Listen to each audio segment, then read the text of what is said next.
You know, when these deaths started, we noticed it right away. We knew you were very concerned about it, so we started investigating. As racing has resumed at Churchill Downs this evening, the investigation into what caused the catastrophic breakdowns and deaths at the track is ongoing. But since the Kentucky Derby, our focus investigator John Charlton has also been following the developments, including specialized testing at the track in the race to try to solve this tragic mystery. Out the gate, it's the burst, leading to thrust, and then to speed. It's plain to see how special they are. The vision of horses running is a raw beauty anyone can appreciate, but it can also be a fragile one.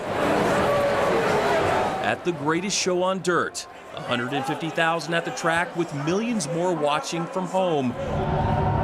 Witnessed that twice in race 8 on Derby Day. Freezing Point didn't even make it down the backstretch, suffering a broken leg.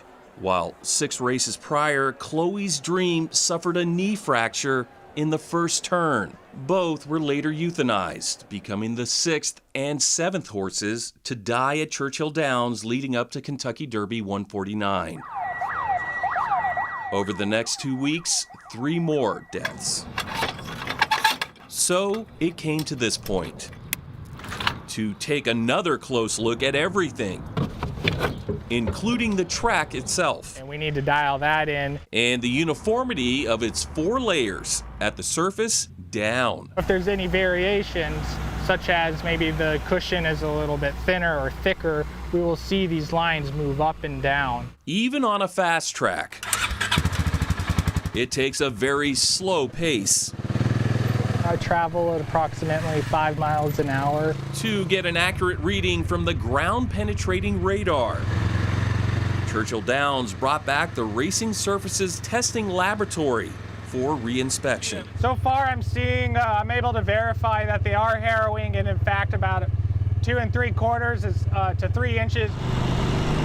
Maintenance vehicles harrow to erase horse hoof prints on the track and, of course, erase their own tire tracks, resetting the surface at just the right depth for cushion and consistency, and therefore safety. I haven't seen anything that really stands out to me so far. Over several passes on the dirt, over 2 days on the mile oval.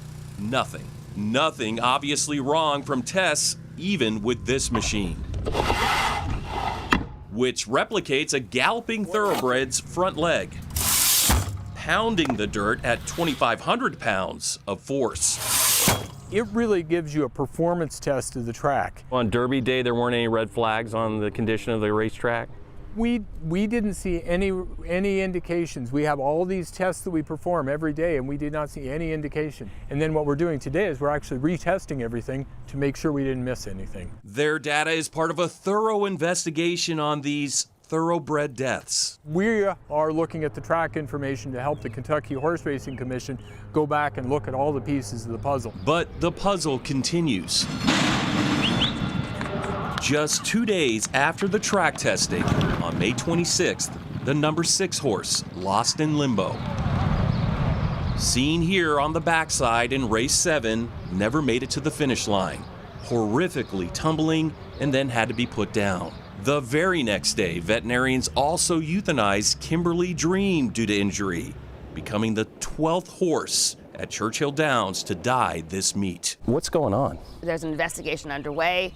The KHRC is conducting one, Churchill's conducting one, and so are we. The Horse Racing Integrity and Safety Authority, the new federal regulatory agency, has taken the lead on what it calls a cluster of horse deaths. Lisa Lazarus is the CEO. These things are multifactorial. You know, it's very rarely just one situation. It's very rarely just one item that's causing the issue. Lazarus says they're looking at the veterinary history on the horses and their medications. They're also waiting on necropsy reports, which is now required of every deadly racehorse breakdown. HISA has made the rules uniform from track to track, state to state. These breakdowns were not all under the same circumstances.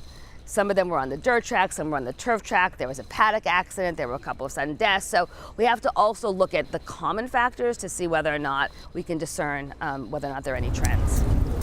Pieces of the puzzle, which so far hasn't been solved. with still 6 more weeks of racing left. And as they keep looking for answers and try to identify trends, the #1 priority is to stop this trend of horses dying. Heise says from there, the agency and the industry can learn from this, which can only help safety in the future. John Charlton, WHAS 11 on your side.